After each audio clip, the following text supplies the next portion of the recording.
पुष्टाहार का मामला अब तूल पकड़ता जा रहा है। अब तो पुष्टाहार की बहिष्कार की भी मांग होने लगी है। पिछले दिनों कई महिलाओं को जो पुष्टाहार मिली थी उनको निलंबित किया गया था।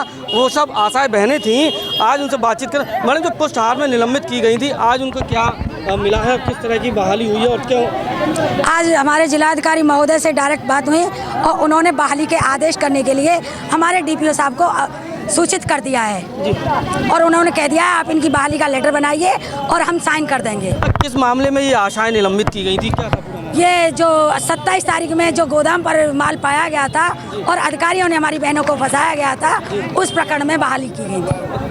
कैसे फंसाया गया था? क्या क्या क्या अधिकारी घोटाले करते हैं? क्या आशाएं घोटाला करते हैं? क्या था? हमारी आंगनबाड़ी बहन कोई घोटाला नहीं करती है। अधिकारी ये चाहते हैं कि ये जो राशन आता है 3-3 महीने का इकट्ठा देते हैं, हर महीने का न देकर, और उनसे ये कहते हैं कि आप 1 महीने का वितरण कर दो और 2 महीने का हमें पहुंचा दो। हमारी बहनें विरोध करती हैं, ये कहती है ये काम हम नहीं कर पाएंगे, जो आपने राशन दिया है उसे हम पूरा ही वितरण करेंगे।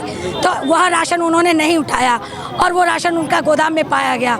तो अधिकारियों जब आप जिला आपूर्ति विभाग के लोगों ने वहाँ छापा डाला तो गोदाम पर मतलब ये पुष्टाहार पाया गया और अधिकारियों ने उस पुष्टाहार को अपना बचाव करते हुए आंगनबाड़ियों के सिर पर थोप दिया कि ये बेच कर गई हैं, जबकि वो अधिकारियों का राशन था। जब आंगनबाड़ी के केंद्र से नहीं मिला, उनके घर से नहीं मिला, तो फिर बताओ आंगनबाड़ी कैसे संलिप्त हो सकती है? तो क्या अधिकारी भ्रष्टाचार को बढ़ावा दे रहे हैं? बिल्कुल दे रहे हैं। हर अधिकारी ये चाहता है कि ये सारा राशन बिक के मेरी जेब में आ जाए, मेरी जेब में आ जाए बस। और अब क्या इन अधिकारियों पर कोई कार्रवाई हुई? क्या अधिकारियों को सिर्फ निलंबित दिखाया जा गया है और हमारे संज्ञान में कोई कार्रवाई नहीं करी गई है। जी। तो क्या लगता है कि कोई कार्रवाई होगी ऐसा? मुझे नहीं लगता कि होगी। कुछ समय बहाल दिखाकर उन्हें तैनात कर दिया जाएगा, हमारी बहनों को जेल भेज दिया जाएगा। हम तो यही चाहते हैं कि ये भ्रष्टाचार का जो आंकड़ा है, जो कड़ी है, इसे ही खत्म कर दिया जाए।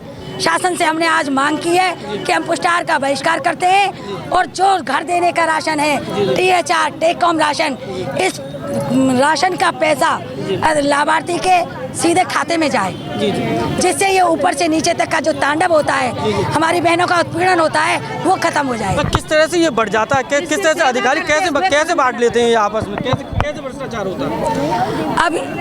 अब ये तो अधिकारी जानते हैं इस चीज़ को कि दबाव बनाते तो महिलाएं करती नहीं हैं। जी जी। जब ज़्यादा दबाव बनता है तो उठाना बंद कर देती हैं। उठा के नहीं लाती तो वहाँ से वितरण में नाम चढ़ा दिया जाता है, वो खुद अपना कर लेते हैं, खुद बेच देते हैं। मतलब आप उठाएंगे नहीं तो खुद बेच देते हैं? खुद गायब हो जाता है ऑफिस से। भाई बेचना शब्द हम नहीं कह सकते क्योंकि हमारे सामने नहीं होता है ये सब, लेकिन गायब हो जाता है। वो जिम्मेदारी फिर आपकी बन जाती है? हमारी जिम्मेदारी क्यों बनेगी? जब ऑफिस से गायब होगा तो जब आंगनबाड़ी को मिलेगा तो ठीक है, नहीं मिलेगा तो ठीक है, तो उसकी जिम्मेदारी तो अधिकारी को है ना, हमारी थोड़ी ही है। हमारे केंद्र पर आने पर हमारी जिम्मेदारी बनती है, हम उसे वितरण करते हैं और हमारे लाभार्थी हमारे गवाह होते हैं। कितना बढ़ता जा रहा भ्रष्टाचार? आप लोगों को कितनी तकलीफ होती है? बहुत तकलीफ होती है। तकलीफ होती है तभी तो हम इकट्ठे होते हैं, हमें तकलीफ न होती तो क्यों इकट्ठे होते? बस हम इस उत्पीड़न को अब बर्दाश्त नहीं कर सकते, हम राशन का बहिष्कार करते हैं। कितना मानदेय मिलता हो आप लोग? हमारा मानदेय कुछ 4500 केंद्र सरकार से, 1500 राज्य सरकार से। मतलब 6000 रुपये आंगनबाड़ी, एक आंगनबाड़ी को 6000 रुपये, उस पर भी भ्रष्टाचार के आरोप? ऊपर से भ्रष्टाचार के आरोप। कितनी तकलीफ होती है? बहुत तकलीफ होती है। 6000 से हमारा घर नहीं चल पा रहा है इसमें। 6000 रुपए से क्या होता है ना?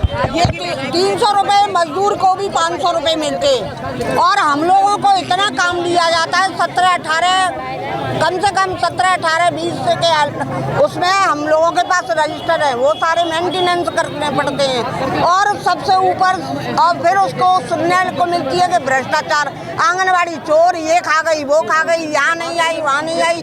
मीटिंगों में बुला लेते हैं, ना टाइम देखे ना टाइम टेबल। अगर काम जो कराना है तो जो हमारा टाइम है उस टाइम पे हम लोगों को बुलाया जाए। 2 बजे के बाद आप सेंटर खत्म हो गए, आप सेंटर खत्म हो गए, आप सेंटर के बाद में वहाँ जाना ऑफिस।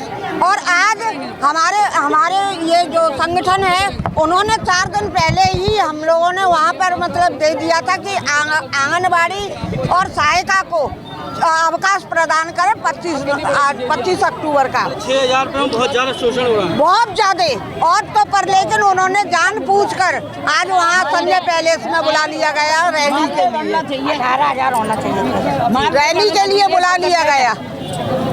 हमारी आंगनबाड़ी बहनें सच न बोलें, अपनी पीड़ा किसी से न कह सकें, इसलिए आज रैली का बहाना करके शहीद स्मारक में नशा मुक्ति की रैली निकालने के लिए सारी बहनों को वहाँ बुला लिया ताकि हमारा ये ज्ञापन फेल हो जाए।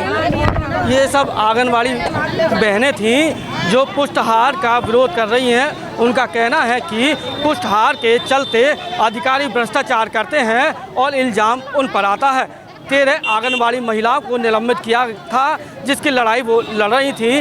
आज उन्हें जीत हासिल हुई है। उन्हें बहाल किया गया है और उन्होंने सरकार से मांग की है कि पुष्टाहार का खाता सीधे लाभार्थी के खाते में जाए।